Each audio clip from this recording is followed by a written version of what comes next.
President ട്രംപിന് ഒരു Nobel സമ്മാനം ഒന്ന് കൊടുക്കേണ്ടത് അത്യാവശ്യമാണ്. അദ്ദേഹം എത്രയോ തവണയായിട്ടിത് പറയാൻ തുടങ്ങിയിട്ട്. അപ്പോൾ ഇതിൽ തമാശയുള്ള കാര്യം, ഇപ്പം മാർപ്പാപ്പാമാർക്ക് ആർക്കും തന്നെ നോബൽ സമ്മാനം കിട്ടിയതായിട്ട് നമുക്കറിയില്ല. അതുകൊണ്ട് അവർക്ക് എന്തെങ്കിലും ഒരു കുറവുള്ളതായിട്ട് നമുക്ക് തോന്നിയിട്ടില്ല. ഇപ്പം മാർപ്പാപ്പയെ വെച്ച് നോക്കുമ്പോൾ അതിനേക്കാൾ എത്രയോ ഉന്നതമായ സ്ഥാനമാണ് അമേരിക്കൻ പ്രസിഡന്റ് പദവി. അപ്പോൾ അതിലിരിക്കുന്ന ഒരാൾക്ക് നോബൽ സമ്മാനത്തിൻ്റെ പ്രസക്തി മനസ്സിലാവുന്നില്ല. ഒബാമയ്ക്ക് കിട്ടിയിരുന്നു, അതിനുശേഷം പിന്നെ ബൈഡന് കിട്ടിയിട്ടില്ല. അപ്പം തീർച്ചയായിട്ടും ഒബാമയുടെയൊക്കെ ആ നിലയിലേക്ക് എത്തണം. പിന്നെ ഒരു നോബൽ സമ്മാനം കൂടെ കിട്ടിയാൽ ആ തൊപ്പിയിൽ ഒരു തൂവൽ കൂടി ആകും എന്ന് പ്രസിഡന്റ് ട്രംപ് കരുതുന്നുണ്ടാകാം. എന്തായാലും നമുക്കതിനോട് പിന്നെ എന്താ പറയുക, ഇത് അത്ര വലിയ കാര്യമാണോ എന്ന് നമ്മളെപ്പോലുള്ളവർ ചിന്തിക്കും. കാരണം അതിൻ്റെ പൈസ കിട്ടുകയാണെങ്കിൽ തിരക്കേടില്ല, എന്നല്ലാതെ ആ ഒരു സ്ഥാനം കിട്ടിയതുകൊണ്ട്, ആ ഒരു അവാർഡ് കിട്ടിയതുകൊണ്ട് എന്താണ് പ്രത്യേകത എന്ന് മനസ്സിലാവുന്നില്ല. പിന്നെ ഓരോരുത്തർക്കും ഓരോ ആഗ്രഹങ്ങളും മോഹങ്ങളും ഉണ്ടല്ലോ. അപ്പോൾ പുതിയതായിട്ട് പ്രസിഡന്റ് പിന്നെ യു എന്നിലെ സംഭാഷണത്തിലും യു എന്നിലെ പ്രസംഗത്തിലും ഈ ഒരു നോബൽ സമ്മാനം കിട്ടാനുള്ള അർഹതയൊക്കെ തനിക്കുണ്ട്. 7 യുദ്ധങ്ങൾ അവസാനിപ്പിച്ചു, ഇന്ത്യ പാകിസ്ഥാൻ യുദ്ധം പിന്നെ ഉൾപ്പെടെ എന്ന് പിന്നെ പ്രസിഡന്റ് ആവർത്തിച്ച് പറയുകയുണ്ടായി. അപ്പോൾ ഈ ഇന്ത്യ പാകിസ്ഥാൻ യുദ്ധം അവസാനിപ്പിക്കുന്നതിൽ പ്രസിഡന്റ് ട്രംപ് ഒരു പങ്കും വഹിച്ചിട്ടില്ല എന്ന് ഇന്ത്യ പറയുന്നത് എന്ത് മാനദണ്ഡം കൊണ്ടാണെന്ന് എനിക്ക് മനസ്സിലാവുന്നില്ല. അദ്ദേഹം തീർച്ചയായിട്ടും ഇന്ത്യയോട് പറഞ്ഞിട്ടുണ്ടാവില്ല എന്നുള്ളത് ശരിയായിരിക്കും, അത് ഞാനും അംഗീകരിക്കുന്നതാണ്. ഇന്ത്യ പറഞ്ഞാൽ അംഗീകരിക്കാനുള്ള സാധ്യതയൊന്നും കാണുന്നില്ല. നേരെ മറിച്ച് പാകിസ്ഥാനോട് പറഞ്ഞിരിക്കും, നിങ്ങളുടെ യുദ്ധം നിർത്തി നിങ്ങൾക്ക് പിന്നെ ബിസിനസ് പരമായിട്ടും സാമ്പത്തികമായിട്ടും ഒക്കെയുള്ള പിന്നെ മെച്ചങ്ങളുണ്ടാവും, ആ യുദ്ധത്തിൽ നിന്ന് പിൻവാങ്ങുക. അങ്ങനെ പറഞ്ഞ് അവർ പിൻവാങ്ങുമ്പോൾ അവർ പിന്നെ ഇന്ത്യ അറിയിച്ചാണ് ഞങ്ങൾ പിന്നെ ഒത്തുതീർപ്പിന് തയ്യാറാണെന്ന്. അങ്ങനെയാണ് കരാറുണ്ടാവുകയും അങ്ങനെയാണ് ആ പ്രശ്നം ഇല്ലാതാവുകയും ചെയ്യുന്നത്, യുദ്ധം. അത് സാമാന്യ നിലയിൽ അങ്ങനെ തന്നെ പറയുന്നതിന് പകരം ഇന്ത്യയുമായിട്ട് അങ്ങനെ ഇന്ത്യ പിന്നെ കടുകട്ടിയായിട്ട് എന്തോ പറയുന്ന രീതിയിൽ, അത് ട്രംപിനെ പ്രകോപിപ്പിക്കുന്ന രീതിയിലാണ് ഇന്ത്യ മറുപടി പറഞ്ഞത്.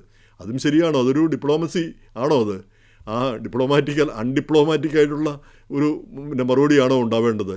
അത് ഇന്ത്യ ഇങ്ങനെയുള്ള കാര്യത്തിൽ മൂന്നാം രാഷ്ട്രങ്ങളുടെ ഇടപെടൽ നമ്മൾ സ്വീകരിക്കാറില്ല. പക്ഷേ അതുകൊണ്ട് അദ്ദേഹം ഇടപെട്ടില്ല എന്ന അർത്ഥമൊന്നുമില്ല.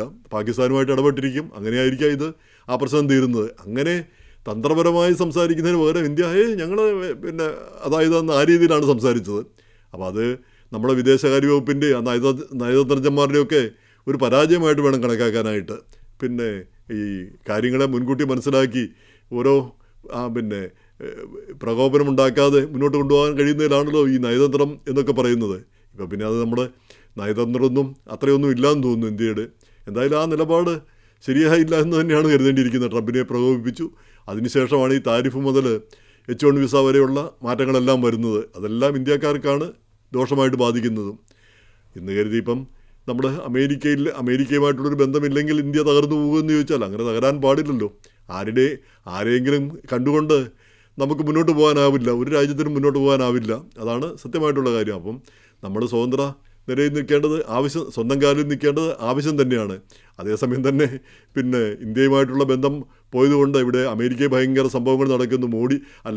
പിന്നെ ട്രംപ് പിന്നോക്കം പോയി, പിന്നെ ട്രംപ് ആകപ്പാടെ പരിഭ്രാന്തനായി. ഇനിയിപ്പം എന്ത് ചെയ്യുമെന്ന് പിന്നെ ആലോചിച്ചിങ്ങനെ വിഷമിച്ച് നടക്കുകയാണ്. അമേരിക്ക ഇതിൻ്റെ ഉൽപ്പാദനവും ഇതെല്ലാം നിൽക്കാൻ പോകുന്നു. ഈ രീതിയിലാണ് നാട്ടിലെ പിന്നെ മാധ്യമങ്ങൾ പലതും റിപ്പോർട്ട് ചെയ്യുന്നത്. അങ്ങനെയൊന്നുമില്ല സുഹൃത്തുക്കളെ, ഇവിടെ അമേരിക്കയ്ക്ക് പ്രത്യേകിച്ച് ഒന്നും സംഭവിക്കുന്നില്ല, ഒന്നും സംഭവിക്കാനും പോകുന്നില്ല. അതാണ് സത്യമായിട്ടുള്ള കാര്യം. ആ വസ്തുതയെങ്കിലും അംഗീകരിക്കുക. ഇത്രയും വലിയൊരു രാജ്യം, ഇത്രയും വലിയ സാമ്പത്തിക ശക്തിയായ രാജ്യത്തിന് ഈ രാജ്യത്ത് വരുന്ന 2% ഇറക്കുമതി പോലും ഇന്ത്യയിൽ നിന്ന് വരുന്നില്ല. അപ്പം പിന്നെ അതില്ലെങ്കിൽ കൂടി ഇന്ത്യയിൽ നിന്നില്ലെങ്കിൽ വേറൊരു രാജ്യത്തു നിന്ന്, ഇന്ത്യയിൽ നിന്ന് ജമീൻ വന്നില്ലെങ്കിൽ ശ്രീലങ്കയിൽ നിന്ന് വരും, അല്ലെ വിയറ്റ്നാമിൽ നിന്ന് വരും, അല്ലെ വേറെ എവിടെന്നെങ്കിലും വരും, ഇന്തോനേഷ്യയിൽ നിന്ന് വരും. ഇനി ഇന്ത്യയിൽ നിന്ന് തുണിത്തരങ്ങൾ വന്നില്ലെങ്കിൽ വേറെ എത്രയോ രാജ്യങ്ങൾ കിടക്കുന്നു. പിന്നെ ആകപ്പാടെ ഈ ഡയമണ്ടിൻ്റെ കാര്യത്തിലാണ് എനിക്ക് തോന്നുന്നത് ഈ സൂറത്തിലൊക്കെ പിന്നെ വില കുറഞ്ഞ് ഡയമണ്ട് കട്ട് ചെയ്ത് പോളിഷ് ചെയ്യുന്നത് അത് ലോകത്ത് വേറൊരിടത്തും ഉണ്ടെന്ന് എനിക്ക് തോന്നുന്നില്ല. അത് പിന്നെ അത്യാവശ്യ വസ്തുവുമല്ല. അങ്ങനെ അമേരിക്കയ്ക്ക് ഇതൊന്നും ഒരു പ്രശ്നമല്ല എന്നുള്ളതാണ് സത്യം. എന്ന് മാത്രമല്ല, ഇന്ത്യയിലെ രാഷ്ട്രീയക്കാരെ പോലെ തന്നെയാണ് അമേരിക്കയിലെ രാഷ്ട്രീയക്കാരും. അവരെ സംബന്ധിച്ചിടത്തോളം സാധാരണക്കാരൻ കഷ്ടപ്പെട്ടാൽ അവർക്കെന്താ, ദേ ഡോണ്ട് കെയർ. അപ്പോൾ ഇന്ത്യയിൽ നമുക്കറിയാം, തിരുപ്പൂരിലെ ആയിരക്കണക്കിന് ആളുകൾക്ക് ജോലി പോയാൽ ഇന്ത്യയിലെ മുതലാളിമാരോ അല്ലെ രാഷ്ട്രീയക്കാരോ എന്തെങ്കിലും വിഷമിക്കുന്നുണ്ടോ? അവർക്കൊരു പ്രശ്നവുമില്ല.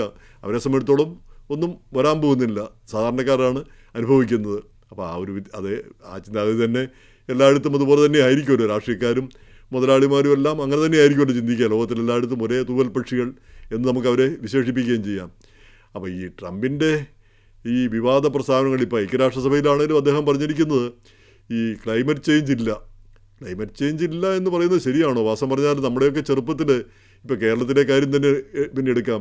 ഇതുപോലെയുള്ള ഉരുൾപൊട്ടലോ അല്ലെ ഇതുപോലെയുള്ള പിന്നെ പ്രളയമോ ഒക്കെ നമ്മൾ കണ്ടിട്ടില്ല. ഒരു പക്ഷേ പിന്നെ 100 വർഷത്തിനിടയിൽ ഒരിക്കലും ഉണ്ടാകുമായിരിക്കാം. അതുപോലെ തന്നെ ഇതുപോലുള്ള ചൂട് ഇപ്പോൾ അമേരിക്കയിൽ നിന്ന് കേരളത്തിൽ ചെല്ലുമ്പോഴാണ് നമുക്ക് ആ ചൂട് എത്രയാണ് അവിടെയുള്ള ആളുകൾ അനുഭവിക്കുന്നതെന്ന്. നമ്മൾ അവിടെ ആയിരുന്നപ്പോൾ നമുക്കത് പ്രശ്നമായിട്ട് തോന്നിയില്ല. പക്ഷേ അന്ന് ഇത്രയും ഇല്ലായിരുന്നു എന്നാണ് നമുക്ക് തോന്നുന്നത്. ഇനി അന്നുണ്ടായിരുന്നോ എന്ന് പിന്നെ വ്യക്തമായിട്ട് പറയാൻ പറ്റില്ല.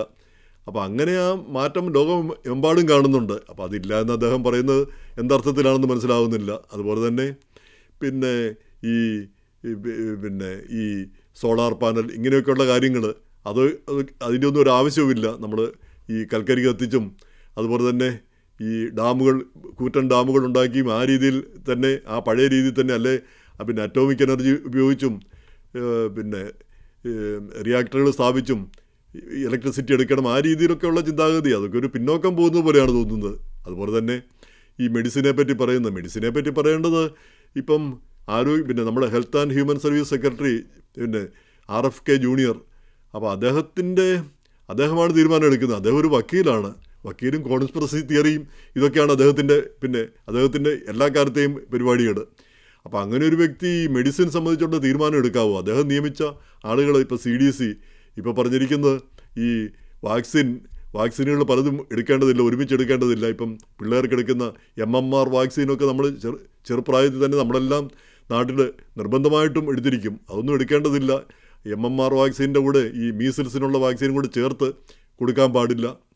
പിന്നെ ഇതിൻ്റെ ഒന്നും ആവശ്യമില്ല. ഇതൊക്കെ ഉണ്ടെങ്കിൽ ചിലപ്പോൾ ഓട്ടിസം ഒക്കെ ഉണ്ടാകുന്നതിന് കാരണം അതാണ്. ഓട്ടിസം ഉണ്ടാകുന്നുണ്ടെങ്കിൽ അമേരിക്കയിൽ ഉണ്ടാകുന്നുണ്ടെങ്കിൽ ഇത് ഇന്ത്യയിലും ഉണ്ടാകേണ്ടതല്ലേ? ഇപ്പോൾ കേരളത്തിൽ അങ്ങനെ ഒരു ഓട്ടിസം ഉണ്ടാകുന്നതായിട്ട് നമ്മൾ കാണുന്നില്ല. അങ്ങനെ ഓട്ടിസ്റ്റിക് ചിൽഡ്രൻ അത്രയധികം ഉണ്ടോ?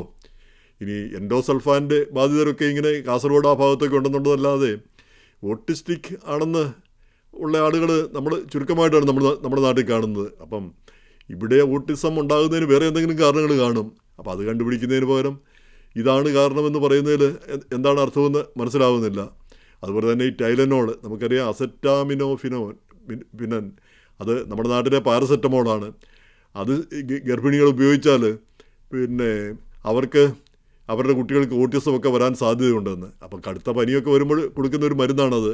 അതല്ലെങ്കിൽ മറ്റു മരുന്നുകൾ ആസ്പിരിൻ ബേസ്ഡ് ആയിട്ടുള്ള ഐബുപ്രോഫൻ എന്നൊക്കെ പറഞ്ഞുള്ള മരുന്നുകൾ അതിനേക്കാൾ ദോഷകരമാണ്. അപ്പോൾ ഇത് പൊതുവിൽ ദോഷമില്ലാത്തതാണെന്നാണ് പറയുന്നത്. ഇപ്പം WHO പറയുന്നത് ഇത് കഴിച്ചുകൊണ്ട് കുഴപ്പമൊന്നുമില്ല എന്നാണ് പറയുന്നത്. അപ്പോൾ ഇത് പ്രസിഡൻറ്റും അല്ലെങ്കിൽ ഈ ആരോഗ്യ സെക്രട്ടറിയും ഇവരാണോ പറയേണ്ടത്? അത് വിദഗ്ധർ പറയേണ്ട കാര്യം അവരല്ലേ പറയേണ്ടത്? അപ്പോൾ ഇങ്ങനെയുള്ള കാര്യങ്ങളിലൊക്കെ ഈ നിലപാടുകളൊക്കെ ശരിയാണോ എന്ന് പിന്നെ സന്ദേഹം തോന്നുകയാണ്. അതുപോലെ തന്നെ ഈ ഗർഭഛിദ്രം സംബന്ധിച്ച് അപ്പോൾ പെൺകുട്ടികൾ പിന്നെ സ്ത്രീകൾ ഹോർമോൺ ഉപയോഗിച്ച് ബർത്ത് കൺട്രോളിന്, അതായത് പിന്നെ ആഗ്രഹിക്കാതെ ഗർഭം ഉണ്ടാകുന്നത് തടയാൻ വേണ്ടിയിട്ട് അവർ ഹോർമോൺ കഴിക്കാറുണ്ട്. അപ്പോൾ അതൊക്കെ നിർബന്ധിക്കുക എന്ന് പറഞ്ഞാൽ ആ സ്ത്രീകളുടെ മാനസികാവസ്ഥ തന്നെ മാറിപ്പോകും. അങ്ങനെ നിയന്ത്രിക്കുക അല്ലെങ്കിൽ നിരോധിക്കുക എന്ന് പറയുന്നത് അതിനോട് നമുക്ക് യാതൊരു താല്പര്യവും തോന്നുന്നില്ല. നേരെ മറിച്ച് അവരെ ബോധവൽക്കരിക്കുക. കാരണം ഈ പിന്നെ വൃത്തികെട്ട കാര്യങ്ങൾ, ഗർഭഛിദ്രം അല്ലെങ്കിൽ പിന്നെ LGBTQ ഇതൊക്കെ വൃത്തികെട്ട കാര്യങ്ങളും ഇതിനെ ഗ്ലോറിഫൈ ചെയ്യാനുള്ള യാതൊന്നും അതിലില്ല. ഇതൊന്നും ഗ്ലോറിഫൈ ചെയ്യേണ്ട കാര്യങ്ങളല്ല എന്ന് കരുതി നമ്മൾ അവരെ ടോളറേറ്റ് ചെയ്യേണ്ടത്. തീർച്ചയായിട്ടും ആരെങ്കിലും ആ രീതിയിലാണെങ്കിൽ ആയിക്കോട്ടെ, നമുക്കത് അവരുടെ കാര്യം. എന്നല്ലാതെ ഇതൊരു ഭയങ്കര സംഭവമാണെന്നും ഇതൊരു മഹത്തായ കാര്യമാണെന്നും പറയുമ്പോഴാണ് നമുക്ക് ഈ ദേഷ്യം വരുന്നത്. അതാണ് പിന്നെ അതിനപ്പുറത്തേക്ക് ഈ ഓപ്ഷനുകളെല്ലാം അടച്ചിടുന്നതിനോട് നമുക്ക് യോജിക്കാനാവുമെന്നും തോന്നുന്നില്ല. എന്തായാലും പിന്നെ പ്രസിഡൻറ്റിൻ്റെ ഈ നിലപാടുകൾ പിന്നെ ഇതിലൊന്നും അമേരിക്ക നല്ലൊരു പങ്കാളുകൾക്ക് ഇതിനോടൊന്നും എതിർപ്പില്ല എന്നുള്ളതാണ് സത്യമായിട്ടുള്ള കാര്യം. എന്തായാലും പിന്നെ ഈ കാര്യങ്ങളിലെല്ലാം നമുക്ക് കാത്തിരുന്ന് കാണേണ്ട കാര്യങ്ങളാണ്. ഇതിൻ്റെ ഫലങ്ങൾ ഏത് രീതിയിലാണ് മുന്നോട്ട് പോകുന്നത്. എന്തായാലും ഇതിനിടയിൽ നമുക്ക് പ്രസിഡൻറ്റിനൊരു നോബൽ സമ്മാനം കൊടുക്കേണ്ട ഒരു ആവശ്യമാണ്. നമ്മളും ശുപാർശ ചെയ്തിരിക്കുകയാണ്. തീർച്ചയായിട്ടും നോബൽ കമ്മിറ്റി അദ്ദേഹത്തിനും ഒരു നോബൽ സമ്മാനം കൊടുത്ത് പിന്നെ ആ പ്രശ്നം അങ്ങ് തീരുമല്ലോ. പിന്നെ ഇത് പറഞ്ഞ് നടക്കുകയുമില്ലല്ലോ, നമ്മൾ കേൾക്കുകയും വേണ്ടല്ലോ.